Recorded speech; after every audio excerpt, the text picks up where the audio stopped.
और बेला फूल का दान। माने जब वर्षा आए तभी खेती कर लेनी चाहिए।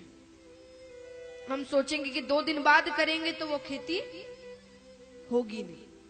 उसी तरह जब सुपात्र मिले तब दान कर देना चाहिए। द्रौपदी जी को हम सब जानते हैं।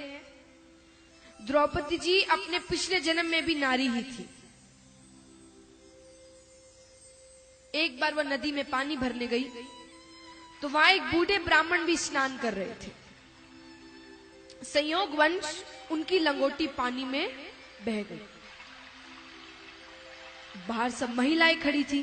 बाहर शर्म के मारे बाहर भी नहीं आ सकते थे और ठंड का समय था। कुछ देर में वह बूढ़े ब्राह्मण ठंड से कांपने लगे। जब द्रौपदी जी की नजर उन पर गई तो वो सारी बात समझ गई। उन्होंने अपनी साड़ी से एक लीर फाड़कर उन बूढ़े ब्राह्मण की तरफ फेंक दी। उन्होंने उससे अपनी लंगोटी बनाई और वे बाहर आ गए। उन्होंने द्रौपदी जी को मन से आशीर्वाद दिया कि बेटा तूने मेरी लाज की रक्षा की है, भगवान तेरी लाज की भी रक्षा करे। तो देखिए कब का दिया हुआ कब काम आ गया।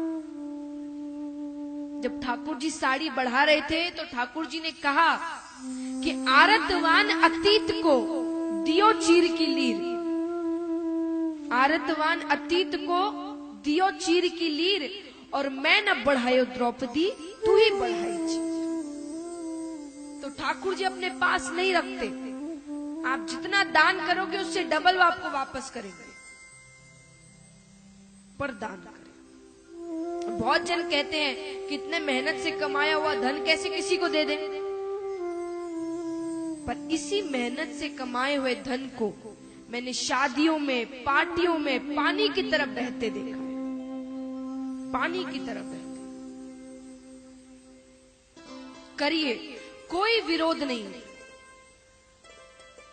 पर एक बात बताएं, आपकी बेटी की आप शादी करते हैं, बहुत अच्छा परिवार है, बहुत अच्छा लड़का है, सब कुछ बहुत बढ़िया है, पर क्या कोई पूरे विश्वास से कह सकता है मेरी बेटी हमेशा सुखी रहेगी? यहां कोई भी कह सकता है, कितना ही बड़ा परिवार हो वो, कितना ही अच्छा लड़का हो, कोई विश्वास से कह सकता है मेरी बेटी हमेशा सुखी रहेगी? नहीं। परंतु जिस समय आप अपनी बेटी की शादी कर रहे हैं उसी समय आप किसी गरीब कन्या के विवाह में भी मदद कर दें तो मैं कहती हूं कि आपकी बेटी का दाम्पत्य जीवन हमेशा सुखी रहे।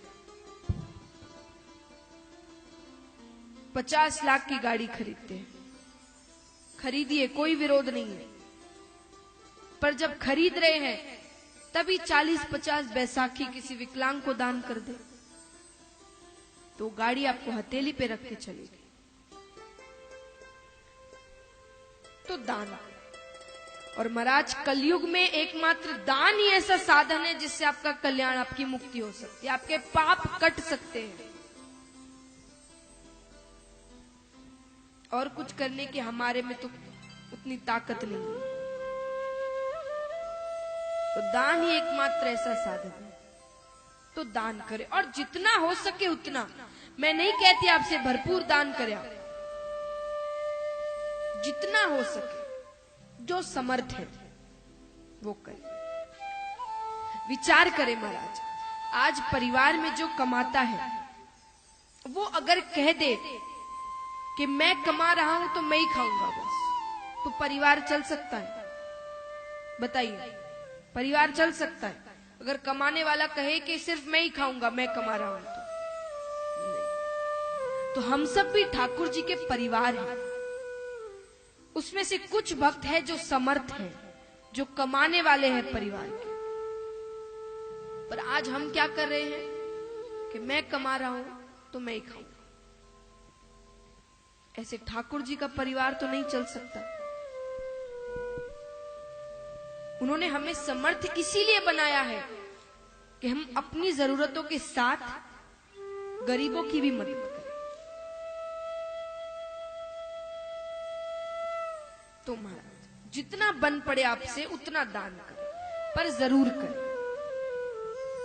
आप दान करेंगे तो वो संस्कार आपके बच्चों में आएंगे, उनसे उनके बच्चों में आएंगे। आप नहीं करोगे तो वो भी नहीं करेंगे।